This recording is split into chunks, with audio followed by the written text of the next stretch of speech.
This homeless-looking man walks into a large company claiming to be the owner and requests to meet the CEO. But the receptionist doesn't believe him and orders security to throw him out of the premises. But he sneaks back in and fights the guards to escape into the elevator. There, he steals a worker's pass to access the building's top floor. Once he enters the CEO's office, he finds two people, Ward and Joy. Joy? It's Danny. Danny Rand. Recognizing them as the children of the new CEO, Danny asks to meet their father and claims he's the former CEO's son, but they don't believe him. Joy informs him that her father, the new CEO, is dead and tries to send him away. I'm afraid Harold Meacham is dead. What? He tries to explain his identity and even claims that they used to be childhood friends, but security storms in to lead him out. After he's dragged out, Joy comments that the former CEO and his family had died in a plane crash, so the homeless man had to be lying about his identity. The next day, as Danny, the homeless man, practices his martial arts in public, a young girl gives him money. Thanks, but I wasn't asking for money. So he approaches her and discovers that her name is Colleen. Seeing her put up a martial arts training billboard on the streets, he begs her for a job, but she rejects him and walks away. That night, he visits the training center and sees her teaching martial arts to a group of students. After the class, he begs for a teaching job and claims to be a master of Kung Fu. When she asks where he had received training, he's unable to answer, so she sends him away. Outside, a group of thugs gang up to beat him, but he fights them off using martial arts and eventually escapes. Unknown to him, Colleen is watching from afar and acknowledges his martial skill. The next day, Danny sneaks into the company's building to meet Joy again. Seeing his determination, she offers him a drink and probes for details from him. But as he tries to narrate how he lost his family in a plane crash, he suddenly slumps and falls unconscious on the floor. It turns out that Joy and her brother had planned to drug him. He ends up waking up again in a psych ward. When a psychiatrist questions him, he reveals that after the plane crash that took the life of his parents, he suddenly found himself on a snowy mountain where two monks approached and saved his life. After listening to him, the psychiatrist jots down some diagnoses and leaves. While being held hostage in the ward, a fellow patient approaches and advises him to call his family member or risk being held forever in the ward. So, Danny asks for his help with using a phone. Once the man unties him, he calls Colleen and begs for her help. I'm at the Birch Psychiatric Hospital. I need your help. But she refuses to help, since she barely knows him. Meanwhile, it turns out that the new CEO, presumed to be dead, is still alive. His son, Ward, visits him at his hideout, and surprisingly, the CEO has a surveillance system monitoring Danny at the psych ward. The CEO informs his son that Danny admitted to being rescued by two monks. Even though they doubt his story, they remain worried that Danny's real intention is to seize control of the company, once owned by his father, who died in a plane crash. The CEO gives Colleen's phone number to his son and instructs him to find her. So he goes to her martial training center and tries to persuade her to testify that Danny is mentally unstable, but she turns down the offer. That night, a nurse at the psychiatric ward injects Danny with drugs. As he starts to lose consciousness, the CEO unexpectedly shows up and begins interrogating him about the monks who saved his life. So, Danny reveals that the monks had trained him to become a living weapon known as the Iron Fist, who is destined to destroy a force known as the Hand. The CEO is shocked to hear that he has the power to destroy the Hand, so he promises to help. I'm the only one who can do it. But as soon as he returns to his hideout, he instructs his secretary to research Iron Hand. As he walks into his study room, he suddenly sees a bizarre hand imprint on his glass window with an inscription saying, "Where did you go?" The next day, Ward goes to visit Colleen and offers her a $50,000 check to convince her to sign papers, claiming that Danny is mentally unstable. With your backing, I can assure that he gets the long-term help that he needs. So, later that day, she visits Danny at the psych ward and tells him that someone rich wants her to sign a document against him. Upon hearing this, he then reveals that his dead father owned the biggest company in the city, so some people felt threatened by his sudden appearance. After listening to his explanation, Colleen offers to help him. Before she leaves, he begs her to hand over a package to Joy. Colleen goes to the company and gives the package to Joy. When Joy pours out the content on the table, she discovers candies of different colors. After seeing this, she breaks down on her chair. It is Danny. Colleen notices her reaction and leaves, but Ward catches her leaving the company and realizes that she has just met Joy. He immediately goes over to Joy's office and sees her crying. She explains to him that when they were little, she used to eat the same brand of candies as Danny. She tries to convince her brother that this is proof that Danny isn't lying about his identity, but her brother insists against it. Joy, I'm sorry, but a bunch of M&Ms doesn't prove anything. Meanwhile, the psychiatrist questions Danny about his childhood, and he reveals deep details no one knows, which convinces the man he's telling the truth. When the man inquires more, Danny reveals that after the plane crash, 2 monks took him to another dimension that only appears on Earth every 15 years. It only appears on this earthly plane every 15 years, give or take. He also tells the psychiatrist that he has the power of the Iron Fist, which he can always summon. If I can focus my chi, then I can summon the Iron Fist. But the man doesn't believe this and diagnoses him as suffering from PTSD after the plane crash. Unknown to them, the CEO is listening in on their conversation through a surveillance camera. Once the CEO sees that the psychiatrist believes Danny, he immediately orders his son to relocate Danny to another psych ward. The son insists on killing off Danny, but the CEO persuades him to let the boy live.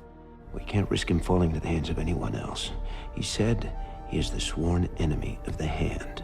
However, the son calls his underlying in the psych ward and gives them an instruction. That night, a suspicious nurse takes Danny to a secret place for some thugs to beat him up, according to the son's instruction. As the thugs are about to kill him, he beats them up. Then, he summons the Iron Fist and uses it to break down the walls of the psych ward to escape. He finds safety in Colleen's training center and begins to live there. In the morning, he goes to visit Joy at her house, and she invites him inside to have a discussion. Then, she gives him a $100 million check and begs him to change his identity and forget about inheriting the company. You can start all over. It is gonna be great. But he flares up and leaves. Later, he goes to visit his parents' graveyard and notices fresh flowers by the gravestones. After questioning a cleaner about the flowers, he figures out who sent them and goes to confront her. The woman responsible for the flowers was a former law intern at his father's company. He reveals his identity to her and corroborates it by recounting a childhood incident so she believes him. As they sit to catch up on old times, he begs for her help to take back his father's company from the new CEO, so she offers to help on the condition that he gives her a permanent contract between her law firm and the company once he becomes the new CEO. But if we win, my firm is on permanent retainer for Rand. Meanwhile, the new CEO, who's pretending to be dead by staying in a hideout, gets visited by a mysterious woman named Madame Gao. He's unable to see her face, but he can only hear her voice. She criticizes him for leaving his hideout and makes him kneel as punishment to visit Danny at the psych ward. Meanwhile, Danny beats up a student at the Marshall Training Center and gets confronted by Colleen. She asks him to leave. But you can't be here. So he goes to stay at the lawyer's mansion. Later in the day, the lawyer tells him it'll be difficult to prove his identity in court, so they need to get evidence. Upon hearing this, he visits a lab to get a medical record he took while he was little. But he finds a mysterious man in the lab who suddenly hits him and begins to pour gasoline in order to burn down the lab. Although Danny fights him off, the man still manages to light the place on fire. The next day, Danny and his lawyer meet up with Ward and Joy's team of lawyers. The lawyer insists on making Danny the sole heir to the company, since his parents are the real owners. But both Ward and Joy turn down her offer. Take the offer and be thankful that we don't sue you. So, she provides fingerprint evidence to prove Danny's identity. She promises to meet them in court before leaving. We will see you in court. Meanwhile, after the meeting, Danny secretly stalks Ward and follows him into a high-rise building. He sees Ward scanning his fingerprints in order to access a secret room, so Danny decides to climb the building's window to get into the secret room. On the other hand, Ward tells his father about Danny's plan to take over the company. As they discuss this, Danny tries to sneak in by unlocking the window, but someone suddenly pushes him off, so he falls down the tall building and loses consciousness. When he gains consciousness, He finds himself in a room with Ward and the new CEO. Danny is shocked to see the man, so the CEO reveals that he was diagnosed with cancer that almost took his life. However, someone mysterious named the Hand approached him with a cure. But in return for the cure, he would have to pretend to be dead and stay in hiding while also helping them to carry out some missions. Danny is shocked to hear this and promises to use his destiny as the Iron Fist to defeat the Hand and give freedom to the CEO. Upon hearing this, the CEO immediately orders his son to give back the company to Danny. We've needed a fighter like you back in the family. Later that day, Ward announces to the shareholders that Danny is alive and will inherit his father's large share of the company. Immediately after, Danny joins a board meeting and insists that the company begins to sell its drugs at the cost price without making profits in order to make drugs accessible to the general public. We should sell at cost.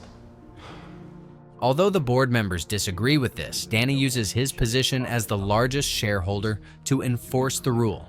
Afterward, he leaves with Joy to strike a deal with another business partner. As they both wait to meet the business partner, someone suddenly knocks on the door to the office, so Joy stands up to answer it. But suddenly, a group of Chinese gangsters capture and plan to kidnap her. Fortunately, Danny hears her scream for help and rushes over to fight off the thugs. After an intense fight with the thugs in the elevator, he subdues them. But he's curious about their identity, so he takes Joy to visit Colleen at the training center. After describing the thugs to her, she reveals that they're members of a gang group called Triad. Upon hearing this, Danny immediately leaves to confront the Triads. At their hideout, he meets their leader, Hai Ching, who reveals that he only wanted to kidnap Joy because she had used illegal means to purchase a ship that belonged to him. I'm here to let you know it's not within your best interests to come near Joy ever again. Meanwhile, a group of beautiful ladies meets up with different businessmen and convinces them to try out a new drug on the market. But one of the businessmen doubts the potency of the drug, so the lady administers it to a drug addict. Once the businessman sees how potent it is, he decides to patronize her drug. Danny learns about the influx of this drug in the market and plans to stop it. A drug like this could mean a major epidemic in a city. At the same time, a disciplinary committee visits the company and accuses them of producing drugs that cause cancer. I have 15 documented cancer diagnoses that say you're wrong. Joy denies this and tells them to carry out their investigation. Meanwhile, Danny storms into Ward's office and reveals that the new drugs in the market are being secretly shipped into the country through their company. Danny suspects that the Hand is using their company as a front to deliver the drugs in order to put them in trouble with the law. I asked Hai Ching what the Hand wanted to appear, and then they sent me a box. But Ward doesn't believe this, so Danny angrily walks out of the office, leaving the drug behind. While standing outside the company, a crying woman approaches and tells him the drugs being produced by his company cause cancer. He's shocked to hear this and promises to investigate the matter. Unknown to him, someone is secretly videoing their interaction. Once the video is posted on the internet, Ward and Joy watch it and become angry at Danny for indirectly admitting that the company produces cancerous drugs. They immediately plan to release a media press denying the news report. Meanwhile, Danny treats Colleen to dinner and tells her everything about the new drugs on the market. Since Ward doesn't believe him, he plans to secretly visit the shipping dock and inspect their company's drug shipment. He begs Colleen to come with him, but she refuses. But he continues to persuade her until she agrees. That night, they successfully sneak into the shipping dock to inspect the shipment. Danny instructs Colleen to act as a lookout while he goes near the shipments. But as he enters a truck for a closer look at the shipment, the workers suddenly return to close the door to the truck, so Danny is stuck inside the truck. Seeing this, Colleen decides to tail them. Meanwhile, inside the truck, Danny discovers a lock that leads to a secret compartment. When he opens it, he finds a chemist being guarded by an armed man. The armed man begins to fight with Danny, and during the tussle between them, the chemist is mistakenly stabbed. After fighting off the armed man, Danny goes to check on the chemist and uses his iron fist to break open the doors to the truck. Then they jump out and land on Colleen's car. At the training center, they try to treat the stab wounds, but Colleen's nurse friend Claire shows up to help. After stopping the excessive bleeding, the chemist reveals that he needs to go back to the truck and follow orders because his wife and daughter are being held hostage by the Hand. Upon hearing this name, Claire begins to panic and reveals that one of her colleagues had been gutted after getting involved with the hand. Seeing the serious situation, Danny inquires more from the chemist, who reveals that he created a new addictive drug formula. Heroin. I invented a formula. The hand plans to distribute the drug worldwide to create a new set of drug addicts. And after hearing this, Danny decides to team up with Claire and Colleen to investigate and stop the drugs. Meanwhile, Joy discovers that Ward had used the foreign drugs on himself and is no longer in the right state of mind. The next day at the office, Joy meets Ward to discuss some business, but notices him acting anxious and unusual. She advises him to stop taking anxiety drugs, so he promises to stop. I made a mistake. It won't happen again. Later, he goes to meet Danny and tells him about the video that was leaked to the internet.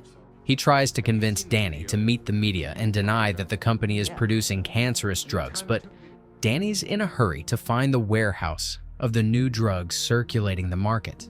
Ward decides to go with him, and together, they go to search their company's warehouse. There, Danny sees the truck from the ship dock. As he opens the truck, he finds the severed head of the armed man that has fought with the previous night. On the body of the dead man, he finds a wooden plate with an address on it. He returns to Colleen's house to tell her about the address on the plate.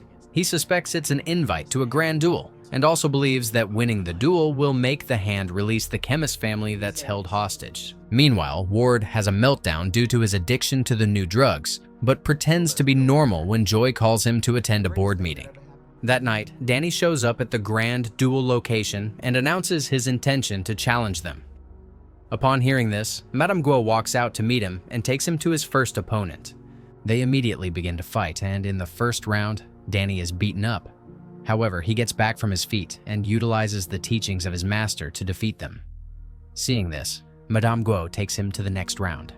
Meanwhile, Colleen and Claire are worried about the chemist's bleeding, so they take him to the hospital for treatment. On the other hand, Madame Guo leads Danny to meet his second opponent. The second opponent is a temptress who uses her seductive charm to distract him. He falls for her charm, so she injects poison into his body. His vision immediately becomes blurry, and when he tries to fight her, he loses his stamina. However, he eventually regains his composure and defeats her. At the same time, Ward experiences intense withdrawals due to the drugs, so he abruptly leaves a business meeting. He immediately goes to a pharmacy to request pain drugs, but the pharmacist refuses to sell them to him, making him flare in anger. Security. Really? Ward! Fortunately, Joy arrives in time to stop his behavior. On the other hand, Colleen and Claire are tired of waiting in the hospital lobby, so they ask the receptionist for an update on the chemist's surgery. However, the receptionist reveals that the chemist's data isn't on their database. Upon hearing this, they realize that the hand had kidnapped the chemist from the hospital. Meanwhile, Danny proceeds to meet his last opponent. During the intense battle, he summons his iron fist to defeat the opponent. So, Madame Guo honors the promise to release the chemist's daughter. Later that night, some of the hand underlings visit the CEO and accuse him of plotting to use the iron fist to escape his confinement. No idea what an iron fist is. Sounds like a sex toy. When he denies this accusation, they plan to cut off his nails, but Danny arrives in time to save him. After an intense fight, the CEO kills off the underlings and calls his son over to take care of the bodies. Ward arrives at the hideout and is shocked to see two disfigured bodies, but the father explains everything and convinces him to dump the bodies in a river. So that night, Ward successfully disposes of the bodies. As he gets back into his car, he checks his bank account balance and contemplates running away from the city.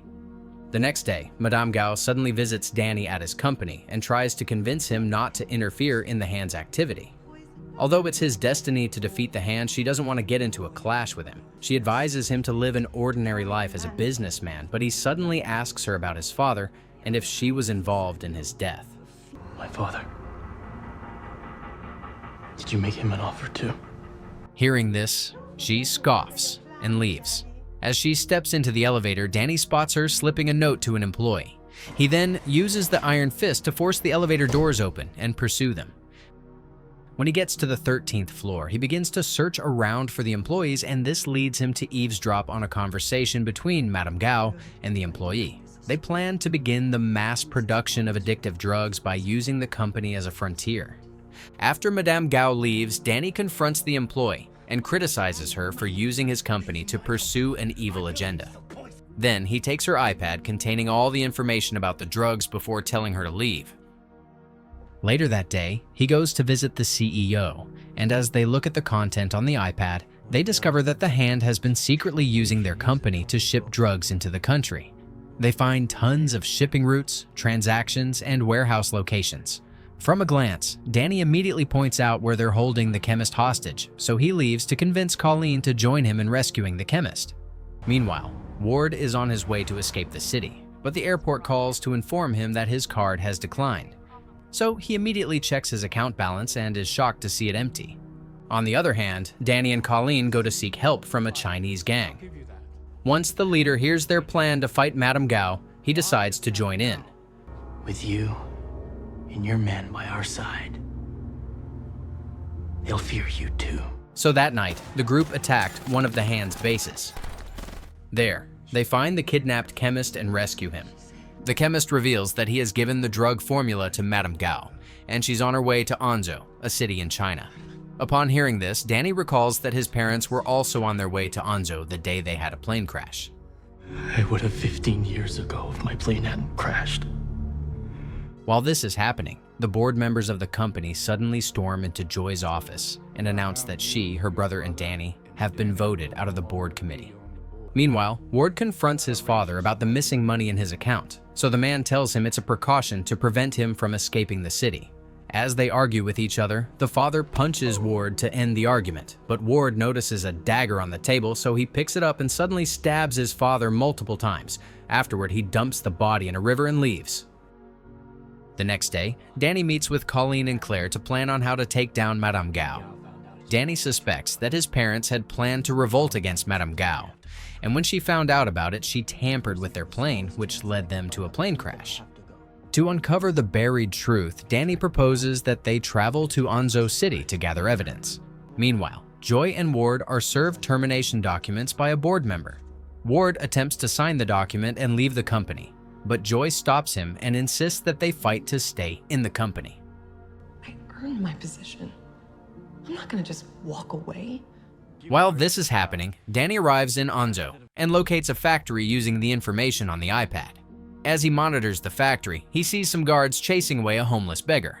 So Colleen approaches the beggar and asks him for information about Madame Gao and the drug factory. She returns and tells Danny the workers will soon leave, so he plans to burn down the factory afterward. As soon as the building's empty, we'll sneak in and we'll burn it to the ground. As they infiltrate the factory, Madame Gao suddenly returns, so Danny advises Colleen to leave. He secretly follows Madame Gao and sees her entering a building. When he attempts to enter as well, a drunken guard stops and invites him to a duel. As they fight together, Danny loses his temper and almost beats the man to death, but Colleen and Claire arrive in time to stop him.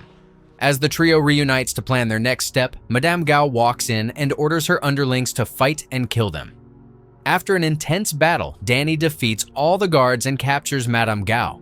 Meanwhile, the CEO suddenly resurrects from the dead and climbs out of the river. At the same time, Danny and his small team are back in the country, and Madame Gao is held hostage at the training center. Danny probes for details on the events of his parents' death. Tell me about my father and the Hand. But the woman refuses to reveal anything, so Claire calls him aside and advises him to use a truth serum on the woman, so Danny goes out to get it.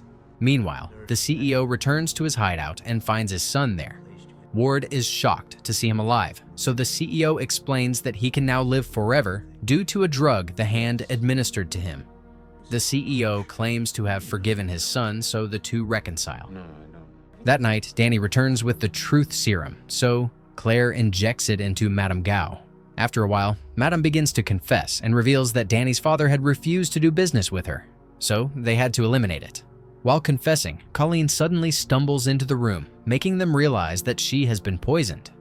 As they contemplate how to cure her, Madame Gao suddenly drops her pretense and reveals that the truth serum doesn't work on her.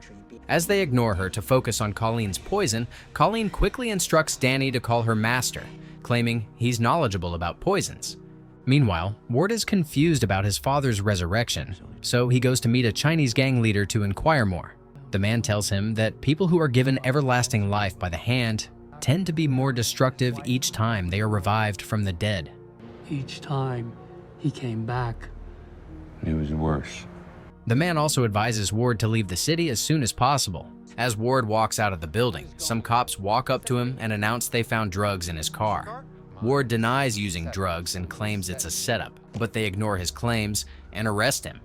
He's taken to a psych ward, and the psychiatrist diagnoses him as an addict. As the CEO watches their interaction through a surveillance camera, he sees his daughter Joy walking into his building, so he uses his remote to open the elevator, leading her into his room. When she walks into his room, she's shocked to see him since he had pretended to be dead years ago. He apologizes for lying about his death, so they break down in tears at their reunion. Meanwhile, Master Bakuto arrives to save Colleen.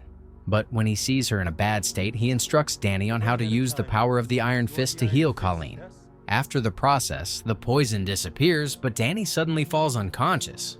The next day, Danny wakes up to find himself in a martial academy owned by Master Bakuto. One day, while strolling together, Danny asks about Madame Gao's whereabouts, so the master tells him that she's hidden somewhere secured. Later that day, as Danny patrols around the academy, he meets a group of students who tell him about an off-limit area in the academy. Are there any areas off-limits? Yeah, a few. Mostly back that way. Curious, he goes to check it out and manages to infiltrate the area. There, he finds an imprisoned Madame Gao, who reveals that Master Bakuto is actually the Hand. Upon hearing this, Danny goes to confront Colleen, so she tells him that Master Bakuto is the leader of the Good Hand, while Madame Gao belongs to the Bad Hand. Danny immediately flares up after hearing this and accuses her of deceiving him into joining the Hand organization. That night, he sneaks into the Academy's surveillance room and discovers that the Academy is monitoring every corner and street in the city. Master Bakuto finds him in the surveillance room, and they immediately get into a fight. After beating up the Master, Danny tries to escape, but tons of guards surround him. Suddenly, his childhood friend Davos appears to help him. As they escape to the gate of the Academy, Danny tries to summon his Iron Fist to break down the gates, but he's unable to do so. Meanwhile, Master Bakuto and the guards catch up to them, and they begin to fight. Seeing this, Colleen rushes to the control room and unlocks the gate so Danny can escape. But as he runs out of the gate, he realizes he's been stabbed. Meanwhile, Joy organizes another board meeting at the company and calls for the reinstatement of her position. After escaping from the academy, Davos tries to convince Danny to return to the temple where they trained with monks. But Danny refuses and insists on staying to take revenge on the people who killed his parents. He promises to return with Davos once he gets revenge. So they go to Claire's house to receive treatment for the stab wound. After cleaning and sewing the stabbed area, Claire tells Danny to get antibiotics in order to prevent the wound from getting infected. If that wound could easily get infected, you need antibiotics. Later that day, Colleen secretly meets with Claire, who tells her that Danny is still upset over her connection to the Hand. Claire explains that her motives are pure and that she wants to help Danny to win. To prove this, she visits one of her nurse friends in a hospital and begs that it can be used for Danny's wound. Whatever you need. The Hand always comes first. Meanwhile, Danny and Davos go to meet the CEO and Joy. They sit around to strategize on how to infiltrate the academy and take down Master Bakuto. As they prepare to strike the academy, Master Bakuto's men kidnap Colleen and take her to the academy where she's held hostage. Master Bakuto appears and accuses her of betraying him. He instructs his men to deal with her, so they force her into an execution chamber and plan to kill her. But she manages to fight off the guards and escape. Meanwhile, Danny and Davos are lurking around the academy, waiting for the perfect moment to strike. But when Danny sees Colleen escaping, he rushes out of the car to save her. They reunite and make up for their past misunderstanding. Meanwhile, at the psychiatric hospital, Ward experiences intense withdrawal due to his drug addiction. That night, Master Bakuto sneaks into his room and injects him with an antidote to stop the withdrawal symptoms. Then, he tells Ward to join him in defeating Iron Fist and the CEO. Help me capture the Iron Fist, and you and your sister will be safe. So, Ward escapes and goes to meet his father and Joy. He calls Joy aside and tries to convince her that their father has turned heartless and is only using them to defeat the Hand. Joy refuses to believe him And as he tries to pull her away, a fight quickly erupts with her father's guards attempting to stop him. He pulls out a gun and forces Joy to follow him out, but as they get to the elevator, Master Bakuto's men walk in and disrupt their escape. After killing all the guards on the CEO's side, Bakuto forces Joy, Ward, and the CEO to take a seat. Then, he orders his men to decapitate the CEO to prevent him from resurrecting again. Upon hearing this, Ward pleads with Bakuto to spare Joy's life and let her go. Bakuto agrees, but only if Ward hands over his phone. After Ward hands him the phone, he video calls Danny to show him the situation. Without warning, he shoots Joy and warns Danny to come quickly and save her, or she will die. Seeing this, Danny immediately rushes out to save them, with Davos and Colleen following along. Danny arrives just in time to stop Bakuto from beheading the CEO. When he sees Joy's declining state, he agrees to surrender to Bakuto. Once we leave, then she'll get medical attention. So they put handcuffs on him. As they leave through the elevator, Bakuto reveals that a higher-up in their organization needs Danny's Iron Fist in order to rule the world. As they escort Danny out of the building, he suddenly summons the Iron Fist and breaks loose from the handcuff. At the same time, Davos and Colleen show up to fight the guards. After an intense fight, Colleen, Davos, and Danny manage to defeat all the guards. Master Bakuto sees this and decides to escape, but they chase after him. When they catch up to him, Colleen decides to engage him in a duel. They exchange a series of sword clashes, and Colleen manages to stab him with her sword. He collapses on the ground, so she raises her sword to finish him, but is unable to bring herself to do it. Danny also hesitates to kill him, so Davos suddenly pulls out a dagger and kills off the man. Danny becomes enraged at his behavior, so the two get into a fight. After exchanging blows, Danny overpowers him and attempts to use the power of the Iron Fist to kill him, but Colleen stops him in time. Seeing that Danny is willing to kill him just to protect the villains, Davos decides to return to the monk temple alone. After he leaves, Danny and Colleen realize that Master Bakuto's body has gone missing. Meanwhile, Ward and his father take Joy to the hospital for treatment. While sitting together in the lobby, the father tells his son not to care about Danny's life. Suddenly, Danny calls to ask him about Joy's health. Although he's shocked that Danny managed to escape from Master Bakuto, he doesn't show any reaction. Instead, he asks for Danny's location before ending the call. The next day, as Danny and Colleen practice martial arts together, Danny suddenly receives a text from Ward telling him to leave his location immediately. According to Ward, the CEO had sent DEA agents to kill him. As the agents break into the house, Danny and Colleen fight them off and escape. Meanwhile, the CEO arrives at the company and everyone is shocked to see him alive. He meets up with Ward and announces his intention to return to the company as a board member. When Ward questions him about Danny, he brushes off the topic and admits that he had framed Danny for drug smuggling, ensuring that the drug enforcement agencies would be after him. Danny's just a drug smuggling fugitive from the law. He also confesses that Danny was a pawn he used to destroy the Hand organization. As the cops search around the city for Danny, Colleen secretly meets up with him and shows him a newspaper with his face plastered as a wanted suspect. Seeing the situation, he decided to seek help from his lawyer. As they gather together in an alley, his lawyer reveals that the CEO had forged documents to implicate him as a drug smuggler. She advises him to either escape from the country or find evidence to prove that he wasn't involved in drugs. Those documents are digital. There's a very good chance that they've been copied somewhere. Upon hearing this, Danny decides to meet up with Madame Gao for evidence. He returns to the academy and finds it empty. However, Madame Gao is still locked up in the secret room. He approaches her and begs for evidence to prove that the drug smuggling had nothing to do with him. But instead, she reveals something shocking. She tells him that the CEO was actually the one behind Danny's parent plane crash. It turns out that the CEO had struck a deal with the Hand, so when Danny's parents found out about the deal, the CEO decided to kill them and take over the company. But when your father was about to discover all this, Harold feared that he would ruin everything. This information leaves Danny confused about what to do. He contemplates killing the CEO as revenge, but Colleen and Claire advise him against it. Instead, they plan on how to infiltrate the company to get evidence that can prove Danny's innocence. That night, he secretly meets up with Ward and begs him to find evidence. So, Ward agrees to help him in order to take down the CEO. Later, Ward enters the company and infiltrates his father's office to find evidence, but he gets caught.